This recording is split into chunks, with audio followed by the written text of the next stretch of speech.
Bismillahirrahmanirrahim. Assalamualaikum and salam sejahtera.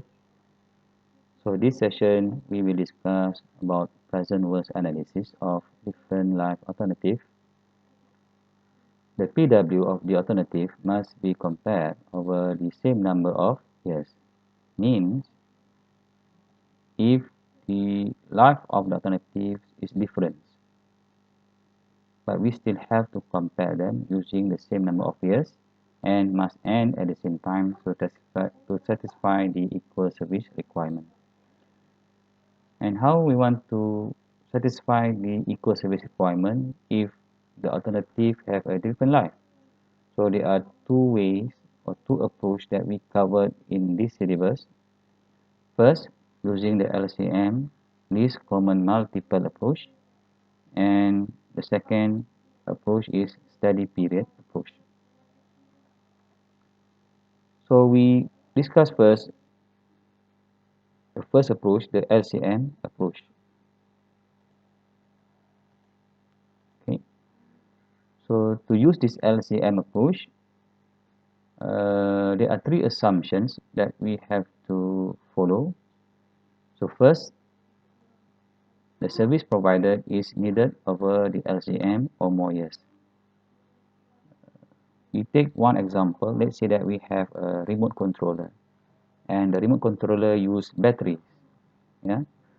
So if the battery life is 5 years, it means that we are intend to use the remote controller at least for 5 years.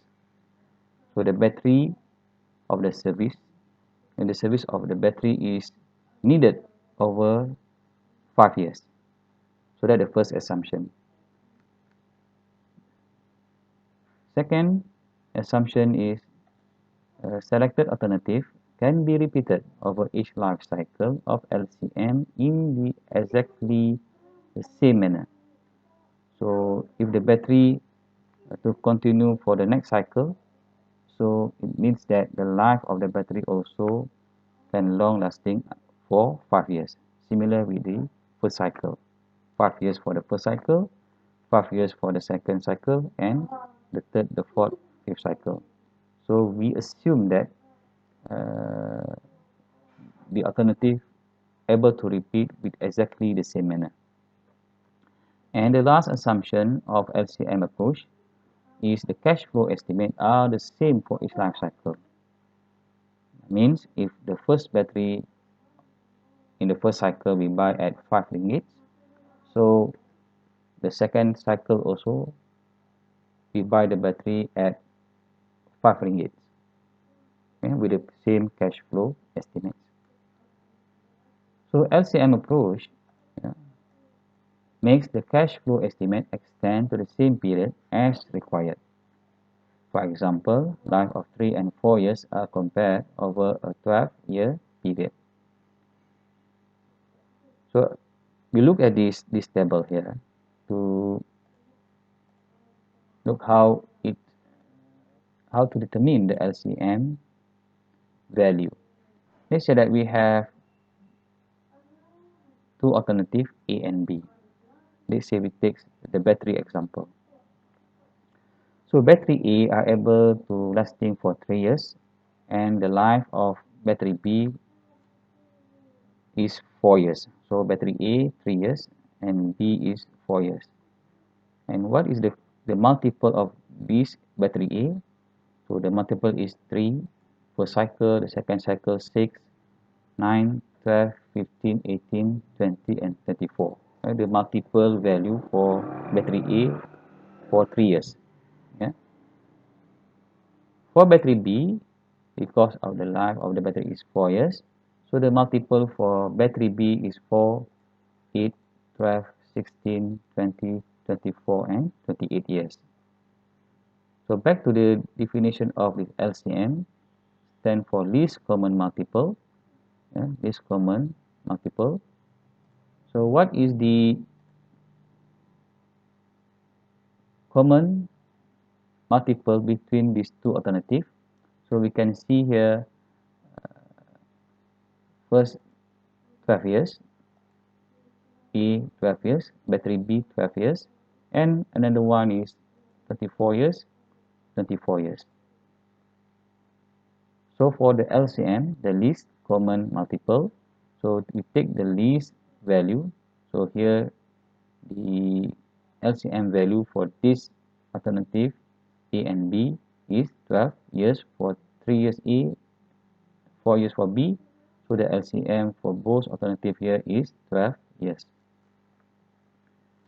Okay, so we take another example. Okay, take another example. Let's say that 3 and 2 years. Yeah. So battery A have life of 3 years, battery B have 2 years. So what the LCM value for these two alternatives? So what is the multiple? So 3, 6, 3, 6, 9, 12, 15, okay, and so on. So 2, 4, 6, 6, 6, 8, 10, and so on.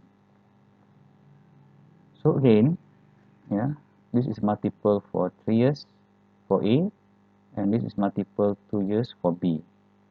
Yeah. So what is the common multiple between these two alternatives? We can see 6 years here. The least common multiple for these two alternatives is 6. So the LCM for this example is 6 years. Yeah. So that's how we determine the LCM value for LCM for the alternative. Yeah, LCM for the alternative. Okay. Again, we're back to our discussion just now. So on different life alternative problems, we have to make sure we are compare them using the same number of years and must end at the same time to satisfy the equal service requirement. So there are two approach, LCM and study period approach. So just now we have discussed about how to what is the assumption of LCM approach. So remember these three assumptions, yeah, and then we also have discussed how to determine the LCM value for the alternative, yeah, how to determine the LCM value for the alternative. Okay, so that's all for this session. Next, we will look at the example of LCM calculation.